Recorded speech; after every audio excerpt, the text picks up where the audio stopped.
안녕하세요. 고현숙입니다. 에어컨이나 진공관, 연필, 유튜브, 구글 등 인류 생활에 영향을 미친 탁월한 아이디어들은 어디에서 왔을까요? 이런 아이디어를 촉발시키는 환경이란 어떤 것일까요? 탁월한 아이디어는 어디서 오는가? 이 책은 그것이 천재의 번득이는 재기의 결과만이 아니라 느린 시간 속에서 예감을 익히고 다른 아이디어와 연결되는 과정에서 탄생한다는 것을 잘 보여줍니다.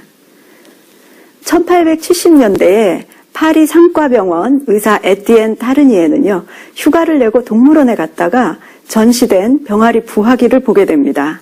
갓 부화한 병아리들이 따뜻한 부화기에서 비틀거리면서 아장아장 걷는 모습은 그에게 한 가지 아이디어를 떠올리게 하는데요. 그는 곧 그 동물원의 사육사를 고용해서 인간 신생아를 위한 기구를 개발합니다. 이것이 바로 인큐베이터의 시초로서 단순히 따뜻하게만 하는 초기 방법만으로도 당시 66%에 달했던 저체중 신생아의 사망률을 절반으로 줄일 수 있었습니다. 어떤 사람에게는 의미 없는 정보였던 병아리 부화기가 산과 의사에게는 특별한 연결을 불러일으킨 것이죠. 사람들은 획기적인 아이디어란 비범한 사람들의 머리에서만 나온다고 생각합니다. 그러나 좋은 아이디어는 윗세대로부터 물려받거나 우연히 만난 서로 다른 아이디어를 바탕으로 탄생합니다. 2001년 9.11 테러가 일어나기 약 2달 전인 7월 10일 FBI 요원 켄 윌리엄스는 정보보고 시스템에 오사마 빈 라덴이 다수의 학생들을 미 민간항공학교에 조직적으로 보내고 있을 가능성이 있다는 보고를 올립니다. 이것이 바로 전설적인 피닉스 메모인데요. 거기서 그는 그들이 미래에 민간 항공기 대상의 테러를 저지를 것이라고 예고하지만 그 보고는 너무 쉽게 무시되어 버립니다. 그리고 약 한 달 뒤에는 페남 국제 비행 아카데미의 비행 강사와 직원들이 자카리아스 무사위라는 신입 학생이 수상하다고 당국에 신고를 합니다. 그가 비행기 조종에는 관심이 없고 조종실 문의 작동과 기내 통신에만 관심을 기울였기 때문이었는데요. 당국은 증거가 불확실하다고 수색 영장을 허가하지 않았지만 그를 수사한 수사관은 당시 세계무역센터로 비행기를 몰고 돌진할지 모른다는 경고를 합니다. 이 두 가지 예감은 따로 떼어놓고 보면 분명 예감에 불과합니다. 그러나 이 두 가지를 함께 생각하면 설득력은 극적으로 증폭되었을 것이고 무사위의 노트북을 조사할 수 있는 근거가 되었을 것이고 그랬다면 테러 조직과의 연관성이나 자금 거래 기록까지 밝힐 수 있었을 것입니다. 뜻밖의 발견을 의미하는 세렌디피티는요, 동화 세렌디프의 새 왕자에서 따온 것인데요. 작가는 경로를 미리 정해서는 세렌디프에 도달하지 못한다. 우연히 방위를 잃어버려야 한다고 말합니다. 즉, 우연한 발견이 원래 지니고 있던 예감을 완성해주거나 인접 가능성의 문을 열어줌으로써 어떤 퍼즐의 조각을 맞추게 되는 것이죠. 사람들이 종종 꿈에서 해법을 얻는 경우가 있죠.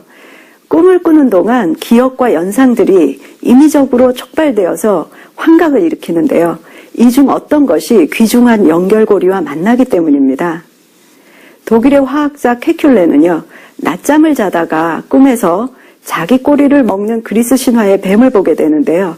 그 모습은 자신이 10년 동안 연구해오던 탄소 분자들의 분자 구조를 순식간에 이해하게 해주었다고 합니다.